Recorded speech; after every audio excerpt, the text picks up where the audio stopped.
मेरे प्यारे बच्चों, आप क्वेश्चन 25 को देख रहे हैं, जिसको 25 भी कहा जाता है। देख रहे हैं, लिखा हुआ है कि पुरुष का संबंध जो है बच्चा से है, ठीक उसी प्रकार पुष्प का संबंध किससे होगा। आपके सामने 4 ऑप्शन दिए गए हैं, बीज है, फल है, कली है और सुगंध है। तो सबसे पहले हम लोग ये मालूम करें कि पुरुष का संबंध बच्चा से कैसे हो सकता है। तो आपको मालूम होना चाहिए कि कोई भी पुरुष जब छोटा रहता है तो वह बच्चा रहता है। कोई भी पुरुष जब छोटा रहता है तो उसको बच्चा कहा जाता है। ठीक उसी प्रकार कोई भी पुष्प जब छोटा रहता है तो उसको क्या कहा जाता है, तो उसको कली कहा जाता है। एकदम आसान है। फिर से देखिए, कोई भी पुरुष जब छोटा रहता है तो छोटे की अवस्था में जब वो रहता है तो उसको बच्चा कहा जाता है। ठीक उसी प्रकार कोई भी पुष्प जब बहुत छोटा रहता है तो उसकी छोटी अवस्था को हम लोग कली कहते हैं। तो इसमें जो है ऑप्शन जो है सी, जो कली है, ये सही होगा। क्वेश्चन 26 में आप देख रहे हैं कि बोला है कि रेडियो का संबंध जिस प्रकार श्रोता से है, ठीक उसी प्रकार फिल्म का संबंध जो है किससे होगा। तो आपको मालूम होना चाहिए कि रेडियो का संबंध श्रोता से कैसे होगा। तो आपको मालूम है, रेडियो सुनने वाले को हम लोग श्रोता कहते हैं। जो लोग रेडियो सुनते हैं उनको हम लोग क्या कहते हैं, श्रोता कहते हैं। ठीक उसी प्रकार फिल्म देखने वाले को, जो लोग फिल्म देखते हैं, ठीक उसी प्रकार फिल्म देखने वाले को हम लोग क्या कहते हैं, दर्शक कहते हैं। ये होता है दर्शक। जो लोग फिल्म देखते हैं जा करके उनको दर्शक कहा जाता है। जो लोग रेडियो सुनते हैं उनको श्रोता कहा जाता है। अगला क्वेश्चन आप देख सकते हैं 27, बुद्धि का संबंध जिस प्रकार मूर्ख से है उसी प्रकार जल का जो है संबंध जो होगा इन चारों ऑप्शन में से किस ऑप्शन से होगा। तो पहले आपको जानना पड़ेगा कि बुद्धि का संबंध मूर्ख से कैसे है। तो आपको मालूम है कि जिस व्यक्ति में बुद्धि नहीं होती है, जिस व्यक्ति में बुद्धि नहीं होती है उसको हम लोग कहते हैं मूर्ख। और जिस स्थान पर जल नहीं पाया जाता है उस स्थान को हम लोग कहते हैं रेगिस्तान। जहाँ पर केवल बालू ही बालू पाए जाते हैं, रेगिस्तान का नाम आपने सुना होगा। जहाँ पर केवल जो है बालू ही बालू पाए जाते हैं, तो जिस स्थान पर आपको जल न प्राप्त हो उस स्थान को रेगिस्तान कहते हैं। आप पुनः एक बार देख सकते हैं, जिस व्यक्ति के पास बुद्धि न हो उसको मूर्ख कहा जाता है, और जिस स्थान पर जल न पाया जाता उस स्थान को क्या कहा जाता है, रेगिस्तान कहा जाता है। तो ये जो है ऑप्शन जो है बी होगा। अब आप देख रहे हैं इसमें टका का संबंध जो बांग्लादेश से, ठीक वही संबंध लीरा का किस देश से होगा। तो आपको जानना पड़ेगा टका जो है बांग्लादेश से कैसे जो है संबंधित है। तो आपको मालूम होना चाहिए जो टका होता है बांग्लादेश की मुद्रा का नाम है, पैसे का नाम है। ठीक उसी प्रकार लीरा जो है किस देश की मुद्रा का नाम है, तो इटली। इटली का नाम आपने सुना होगा, इटली का नाम आपने सुना होगा। इटली की मुद्रा का नाम जो होता है लीरा होता है। मेरे प्यारे बच्चों, इसके पहले जो है मैंने क्वेश्चन 28 तक बताया था, और इसके बाद जो है 29 क्वेश्चन से हम लोग इसकी शुरुआत कर रहे हैं। क्वेश्चन 29 में आप देख रहे हैं, लिखा है कि जल का संबंध जो है गिलास से है, ठीक उसी प्रकार समाचार का संबंध किससे होगा। तो मैंने इस चैप्टर में बताया था एनालॉजी टेस्ट में कि पहले सबसे पहले पता किया जाता है कि पहले शब्द का संबंध जो है दूसरे से कैसे है।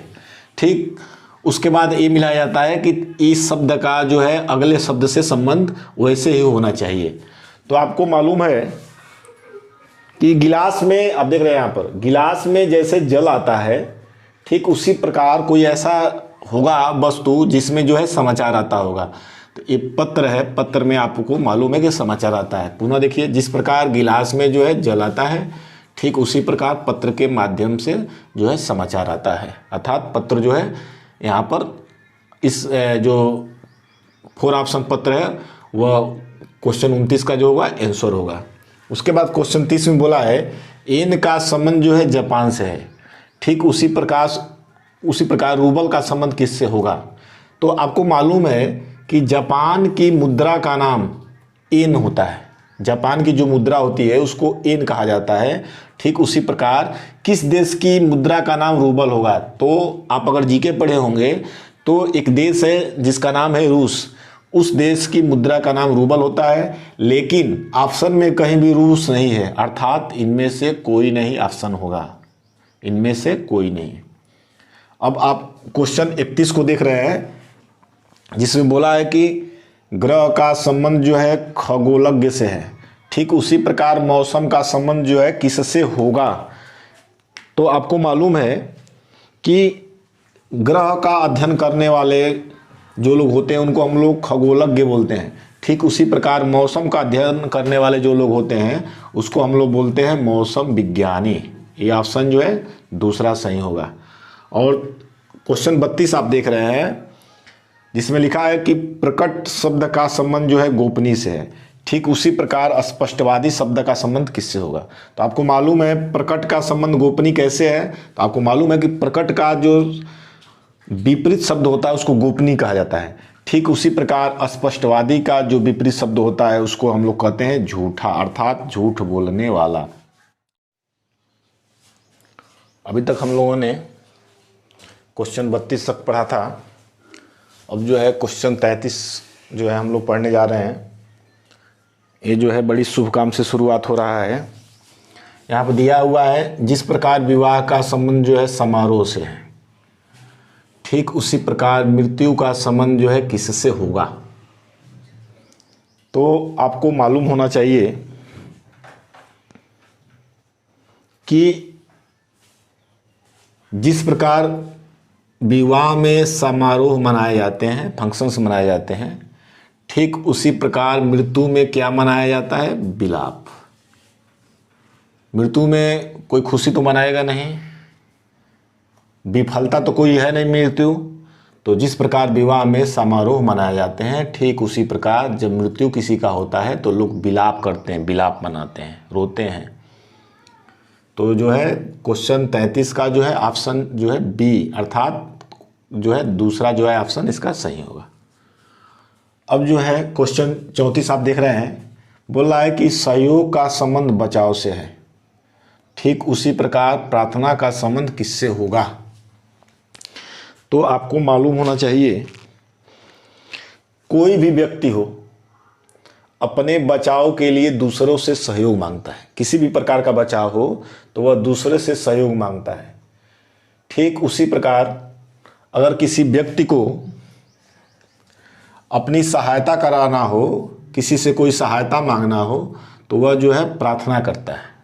अर्थात जिस प्रकार सहयोग का संबंध जो है बचाव से है, ठीक उसी प्रकार प्रार्थना का संबंध जो होगा सहायता से होगा।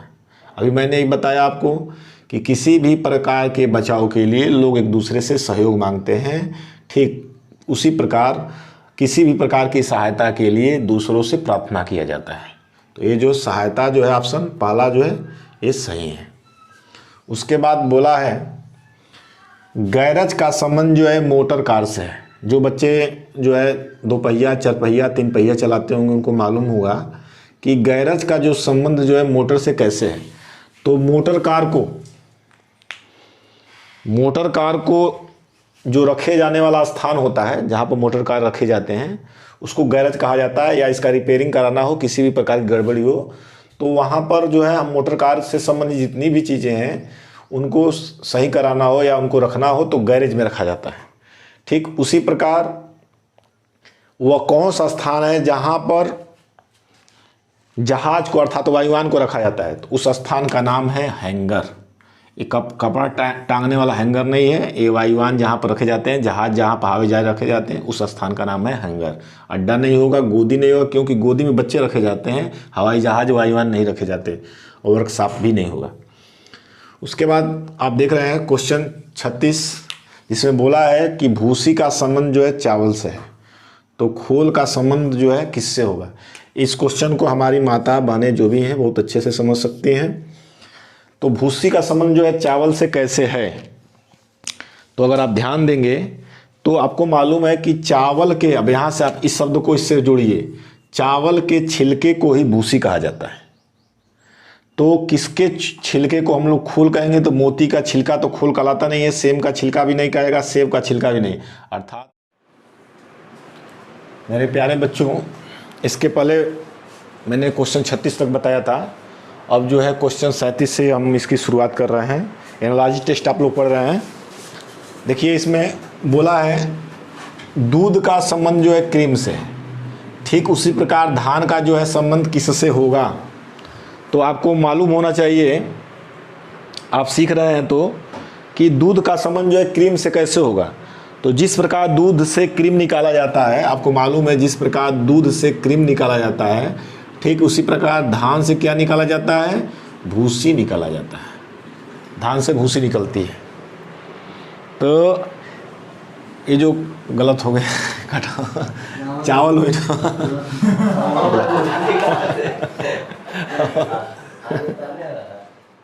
ओरिजिनल चीज निकाल